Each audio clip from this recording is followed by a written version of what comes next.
നമസ്കാരം. മലയാളി വാർത്ത ഇൻസൈഡിലേക്ക് സ്വാഗതം. അങ്ങനെ മന്ത്രി ഗണേഷ് കുമാർ മേയർ രാജേഷിന് കൃത്യമായൊരു മറുപടി നൽകി ഒരു മാസ് കാട്ടിയൊക്കെ തന്നെ രംഗത്ത് വരുമ്പോഴാണ് മുൻ മേയർ ആര്യ രാജേന്ദ്രൻ്റെ ഒരു പോസ്റ്റ് ഏറെ വൈറലായി തന്നെ പ്രചരിച്ചു കൊണ്ടിരിക്കുന്നത്. അങ്ങനെ ഗണേഷ് കുമാറിനെ തേച്ചൊട്ടിക്കുന്ന ഈ പോസ്റ്റ് സോഷ്യൽ മീഡിയയിലൊക്കെ ഈ പഴയ ഫേസ്ബുക്ക് പോസ്റ്റ് ചർച്ചയാക്കിയിരിക്കുകയാണ്.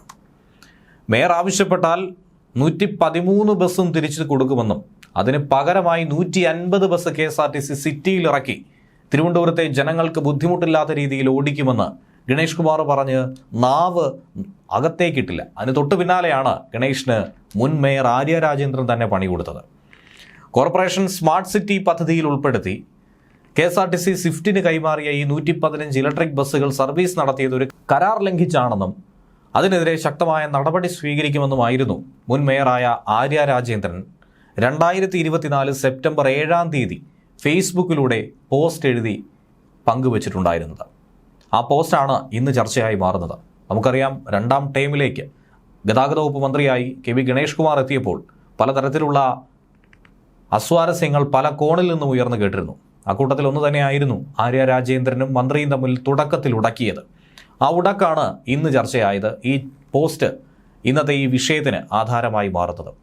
നഗരപരിധി വിട്ടുള്ള സർവീസുകൾക്ക് നഗരസഭ വാങ്ങി നൽകിയ ബസ് ഉപയോഗിച്ചുവെന്നും ഇത് കരാർ ലംഘനമാണെന്നും പോസ്റ്റിലൂടെ തന്നെ ആര്യ രാജേന്ദ്രൻ പറയുന്നു. ഇത് അഡ്വക്കേറ്റ് VV രാജേഷിൻ്റെ മാത്രം സിദ്ധാന്തമല്ല, അതല്ലെങ്കിൽ BJPയുടെ ആരോപണമല്ല എന്ന് തെളിയിക്കുന്നതാണ് ഈ പോസ്റ്റ്.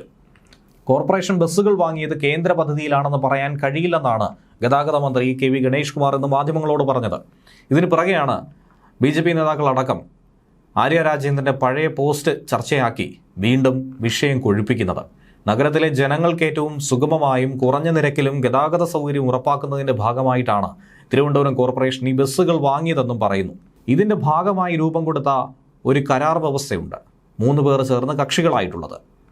ഈ വൈദ്യുതി ബസ്സുകൾ എവിടേക്ക് സർവീസ് നടത്തണമെന്ന് നിഷ്കർഷിച്ചിട്ടുണ്ട്. എന്നാൽ KSRTC ഈ വ്യവസ്ഥകളെയൊക്കെ പാടെ ലംഘിച്ചുവെന്നാണ് പറയുന്നത്. നഗരസഭയുടെ പരിധിയും കഴിഞ്ഞ് തൊട്ടടുത്ത ജില്ലയിലേക്ക് വരെ ഈ ബസ്സുകൾ എത്തിയെന്നാണ് ആരോപണം. അതുകൂടാതെ വൈദ്യുതി ബസ്സുകളുടെ റൂട്ട്, ടിക്കറ്റ് നിരക്ക് എന്നിവ ഒന്നും നഗരസഭയുമായി കൂടിയാലോചന നടത്താതെയാണ് മുന്നോട്ട് പോയത്. അതുകൂടാതെ വൈദ്യുതി ബസ്സുകളുടെ റൂട്ടുകൾ, ടിക്കറ്റ് നിരക്കുകൾ എന്നിവ നഗരസഭയുമായി കൂടിയാലോചിച്ച് നിശ്ചയിക്കണമെന്നൊരു കരാറുണ്ടായിട്ട് അതൊക്കെ തന്നെ കാറ്റിൽ പറത്തി. അതൊന്നും തന്നെ അംഗീകരിക്കാതെ മുന്നോട്ട് പോയി ആ വ്യവസ്ഥയൊക്കെ ലംഘിക്കപ്പെട്ടുവെന്നാണ് ആരോപണം. ഇതിനെതിരെ നഗരസഭ തദ്ദേശ സ്വയംഭരണ വകുപ്പ് മന്ത്രിക്ക് പരാതിയും കൊടുത്തു. ഇക്കാര്യമൊക്കെ പറയുന്നത് മറ്റാരുമല്ല, മുൻ മേയറായ ആര്യ രാജേന്ദ്രനാണ് ഈ പോസ്റ്റിലൂടെ. ആ പോസ്റ്റിൻ്റെ പൂർണ്ണ രൂപം ഇങ്ങനെയാണ്: തിരുവനന്തപുരം നഗരസഭയുടെ പ്രഖ്യാപിത നയമാണ് കാർബൺ ന്യൂട്രൽ അനന്തപുരി എന്നത്. നഗരത്തിലെ ജനങ്ങൾക്ക് ഏറ്റവും സുഗമമായും കുറഞ്ഞ നിരക്കിലും ഗതാഗത സൗകര്യം ഉറപ്പാക്കുന്നതിൻ്റെ ഭാഗമായാണ് തിരുവനന്തപുരം നഗരസഭ സ്മാർട്ട് സിറ്റി പദ്ധതിയിൽ ഉൾപ്പെടുത്തി 115 വൈദ്യുതി ബസ്സുകൾ KSRTC സ്വിഫ്റ്റിന് വാങ്ങി നൽകിയത്. അതിൻ്റെ ഭാഗമായി രൂപം കൊടുത്ത ഒരു ത്രികക്ഷി കരാർ വ്യവസ്ഥ പ്രകാരമാണ് ഈ വൈദ്യുതി ബസ്സുകൾ സർവീസ് നടത്തേണ്ടത്. എന്നാൽ KSRTC ഈ കരാറിലെ വ്യവസ്ഥകൾ ലംഘിച്ചതായാണ് പരിശോധനയിൽ കാണുന്നത്. നഗരപരിധി വിട്ടുള്ള സർവീസുകൾക്ക് നഗരസഭ വാങ്ങി നൽകിയ വൈദ്യുത ബസ് ഉപയോഗിച്ചു എന്നതാണ് പ്രധാനമായും കാണുന്ന കരാർ ലംഘനം. നഗരസഭയുടെ പരിധിയും കഴിഞ്ഞ് സമീപ ജില്ലയിലേക്ക് വരെ നഗരസഭ വാങ്ങി നൽകിയ വൈദ്യുതി ബസ്സുകൾ സർവീസ് നടത്തുന്നതായും നേരിട്ടും സമൂഹ മാധ്യമങ്ങൾ വഴിയും പരാതികൾ വന്നിരുന്നു. തുടർന്ന് നഗരസഭയുടെ ഇൻ്റഗ്രേറ്റഡ് കമാൻഡ് ആൻഡ് കൺട്രോൾ സെൻറ്ററിൽ നടത്തിയിട്ടുള്ള GPS പരിശോധനയിൽ പരാതികൾ ശരിയാണെന്ന് ബോധ്യപ്പെട്ടു. കൂടാതെ വൈദ്യുതി ബസ്സുകളുടെ റൂട്ടുകൾ, ടിക്കറ്റ് നിരക്കുകൾ എന്നിവ നഗരസഭയുമായി കൂടിയാലോചിച്ച് നിശ്ചയിക്കണമെന്ന കരാറിലെ വ്യവസ്ഥയും ലംഘിക്കപ്പെട്ടു. ഇതുമായി ബന്ധപ്പെട്ട മുഴുവൻ കാര്യങ്ങളും വിശദമായി പരിശോധിച്ച് ആവശ്യമായ ഇടപെടലുകൾ നടത്തുന്നതിലേക്കായി ബഹുമാനപ്പെട്ട തദ്ദേശ സ്വയംഭരണ വകുപ്പ് മന്ത്രിക്ക് നഗരസഭ പരാതി നൽകിയിട്ടുണ്ട്. സർക്കാർ തീരുമാനം വന്നതിന് ശേഷം തുടർ നടപടികൾ ഭരണസമിതി ആലോചിച്ച് തീരുമാനിക്കും. നഗരത്തിലെ അന്തരീക്ഷ മലിനീകരണത്തിന്റെ തോത് കുറയ്ക്കാനും നഗരവാസികൾക്ക് കുറഞ്ഞ നിരക്കിൽ ഫലപ്രദമായ പൊതുഗതാഗത സൗകര്യം ഒരുക്കുന്നതിനും ലക്ഷ്യമിട്ടുകൊണ്ടുള്ള വൈദ്യുതി ബസ്സുകളുടെ സേവനം ആ ആവശ്യത്തിന് തന്നെ ഉപയുക്തമാകുന്നു എന്നത് നഗരസഭ ഉറപ്പുവരുത്തും. ഇങ്ങനെയാണ് ഈ പോസ്റ്റിൽ പറഞ്ഞിരിക്കുന്നത്. നഗരവാസികളുടെ ആവശ്യത്തിന് മാത്രം നഗരസഭയുടെ ബസ്സുകൾ ഉപയോഗിക്കുമെന്ന് വ്യക്തമായി തന്നെ ആര്യ രാജേന്ദ്രൻ പറഞ്ഞിരിക്കുന്നു. ഇത് തന്നെയാണ് ഇപ്പോഴത്തെ മേയറും ആവർത്തിച്ചു പറഞ്ഞിരിക്കുന്നത്. ഇതിനപ്പുറത്തേക്കൊന്നും പുതിയ മേയർ VV രാജേഷ് പറഞ്ഞിട്ടില്ല എന്നാണ് മനസ്സിലാക്കാൻ കഴിയുന്നത്. മുൻ മേയർ തന്നെ നിയമവിരുദ്ധമായി നടത്തിയ വിഷയങ്ങൾ ചൂണ്ടിക്കാട്ടിയിരുന്നു. കരാർ വ്യവസ്ഥയുടെ ലംഘനമാണ് ഇവിടെ സംഭവിച്ചതെന്ന് എടുത്തു പറഞ്ഞിരുന്നു. അത് തന്നെ ഇപ്പോഴും തുടരുന്നു എന്നത് മാത്രമാണ് വി രാജേഷ് ചൂണ്ടിക്കാട്ടിയത്. കെ ഗണേഷ് കുമാറിന്റെ മറുപടിക്ക് ആര്യ രാജേന്ദ്രന്റെ പോസ്റ്റ് ഉപയോഗിച്ചുകൊണ്ടാണ് ഇപ്പോൾ തിരിച്ചടി നൽകിക്കൊണ്ടിരിക്കുന്നത്. മേയർ സ്ഥാനം പോയിട്ടും ആര്യയെ കൊണ്ടുള്ള ശല്യം അവസാനിച്ചില്ലല്ലോ എന്ന് പറയേണ്ടി വരുന്നു ഇടതനുകൂല സൈബർ സംഘങ്ങൾക്കും. തിരുവനന്തപുരം കോർപ്പറേഷൻ പിടിക്കുക മാത്രമല്ല, മറിച്ച് കോർപ്പറേഷന്റെ മുന്നോട്ടുള്ള ഭരണത്തിനും മേയർ മുന്നോട്ട് വയ്ക്കുന്ന പ്രസ്താവനകൾക്ക് അനുകൂലമായ രീതിയിൽ ആര്യ രാജേന്ദ്രൻ ഇപ്പോഴും ഉപകരിക്കുന്നുണ്ടല്ലോ. തങ്ങളുടെ ഐശ്വര്യമാണ് ആര്യ രാജേന്ദ്രൻ എന്നതടക്കമുള്ള പരിഹാസ പോസ്റ്റുകൾ BJP അനുകൂല സൈബർ ഇടങ്ങളിൽ നിന്നും കാണാനായി ഇടയാകുന്നുമുണ്ട്. തിരുവനന്തപുരം കോർപ്പറേഷൻ KSRTC കൊടുത്ത അങ്ങനെ ഈ ബസ്സുകളുടെ കാര്യത്തിൽ നഗരത്തിനകത്തും പുറത്തും ഓടിക്കുന്നുവെന്നും അവ തിരിച്ചെത്തിക്കുമെന്നും കഴിഞ്ഞ ദിവസം മേയർ വി രാജേഷ് പറഞ്ഞതാണ് ഈ വിവാദങ്ങൾക്ക് തുടക്കം. ഇതിന് മറുപടി എന്ന രീതിയിലാണ് ഗതാഗത മന്ത്രി രംഗത്ത് വന്നത്. 113 ബസ്സുകളല്ലാതെ 50 എണ്ണം KSRTC വാങ്ങിയിട്ടുണ്ട്. അതിൽ കോർപ്പറേഷൻ ഇടപെടാൻ കഴിയത്തേയില്ല.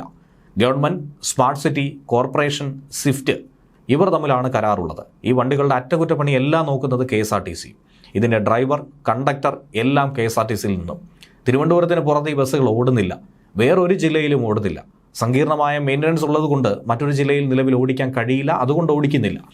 ഇതിൻ്റെ ബാറ്റർ നശിച്ചു പോയാൽ മാറ്റിവെക്കാൻ തന്നെ 28 ലക്ഷം രൂപ വേണ്ടി വരുമെന്നാണ് ഗതാഗത മന്ത്രി പറഞ്ഞത്. സിറ്റി ബസ് വിവാദത്തിൽ അങ്ങനെയാണ് ഗതാഗത വകുപ്പ് മന്ത്രിയുടെ മറുപടിയും. ഇനിയിപ്പോൾ ആവശ്യപ്പെട്ടാൽ 24 മണിക്കൂറിനുള്ളിൽ 113 ബസ്സും തിരിച്ചെത്തിക്കും. അതിന് ഒറ്റ നടപടി മതി, മേയർ CMDക്ക് ഒരു കത്ത് കൊടുത്താൽ മതി.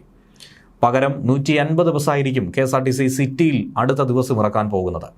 കോർപ്പറേഷന് വണ്ടികൾ കൊടുത്താൽ KSRTCയുടെ സ്ഥലത്ത് ഇടാനുള്ള ഒരു സൗകര്യവും ഇനി മേലാൽ നൽകില്ല എന്നുള്ള ഭീഷണിയും മന്ത്രി ഇതോടൊപ്പം തന്നെ നൽകിയിട്ടുണ്ട്. അതോടൊപ്പം കോർപ്പറേഷൻ ബസ്സുകൾ വാങ്ങിയത് കേന്ദ്ര പദ്ധതിയിലെന്ന് പൂർണ്ണമായും പറയാൻ കഴിയില്ല. State share 500 കോടിയുണ്ട്. തിരുവനന്തപുരം കോർപ്പറേഷൻ്റെ വകയായി 135.7 കോടി രൂപ ചെലവഴിച്ചു. തിരുവനന്തപുരം കോർപ്പറേഷൻ്റെ വിഹിതവും സംസ്ഥാന വിഹിതവും സംസ്ഥാന ഖജനാവിൽ നിന്നാണ് പോകുന്നത്. അപ്പോൾ ആ പദ്ധതിയിലെ ഏകദേശം 60% പണം സംസ്ഥാന സർക്കാരിൻ്റേത്. 113 വാഹനങ്ങളും കോർപ്പറേഷൻ ഈ രീതിയിൽ വാങ്ങിയതാണ്. 3 പാർട്ടികളുമായിട്ടുള്ള എഗ്രിമെൻറ്റ്. കോർപ്പറേഷനിലെ KSRTC അങ്ങനെ വേറൊരു ജില്ലയിലും നിലവിൽ ഓടിക്കുന്നില്ല. അക്കാര്യം കൂടി മനസ്സിലാക്കണമെന്നാണ് പറഞ്ഞിരിക്കുന്നത്. Government, smart city, corporation, Swift തമ്മിലുള്ള കരാർ, അതിൽ സർക്കാരും കോർപ്പറേഷനും സ്വിഫ്റ്റുമാണ് അതിൽ കക്ഷികൾ. വണ്ടികൾ ഓടുന്നത് പരിശോധിക്കാനുള്ള ഉപദേശക സമിതിയുടെ അധ്യക്ഷൻ മാത്രമാണ് മേയർ. അക്കാര്യം മാത്രമേ കരാറിലുള്ളൂ. താൻ അധികാരത്തിൽ വരുമ്പോൾ 2500 രൂപയായിരുന്നു ഈ ബസ്സുകളുടെ പ്രതിദിന വരുമാനം. തികഞ്ഞ ആസൂത്രണത്തോടെ ഇപ്പോൾ അത് 8000 മുതൽ 9000 രൂപ വരെ ആക്കിയിട്ടുണ്ട്. ഈ വണ്ടികളുടെ അറ്റകുറ്റപ്പണി എല്ലാം KSRTC നോക്കുന്നു, മറ്റ് ചെലവുകൾ നോക്കുന്നു. ഇതെല്ലാം കഴിഞ്ഞിട്ടുള്ള ഒരു കാര്യത്തിലേക്ക് ഇങ്ങനെ എത്താൻ കഴിഞ്ഞത് തന്നെ ഗതാഗത വകുപ്പ് മന്ത്രിയുടെ കാര്യക്ഷമതയാണെന്നുള്ള കാര്യവും അദ്ദേഹം എടുത്തു കാട്ടുന്നു. എന്തായിരുന്നാലും ഈ വിഷയവുമായി ബന്ധപ്പെട്ട് ഇതുവരെ മേയർ തന്നോട് സംസാരിച്ചിട്ടില്ല എന്നാണ് ഗതാഗത വകുപ്പ് മന്ത്രി പറയുന്നത്. ന്യൂസ് ഡെസ്ക് മലയാളി വാർത്ത ഇൻസൈഡ്.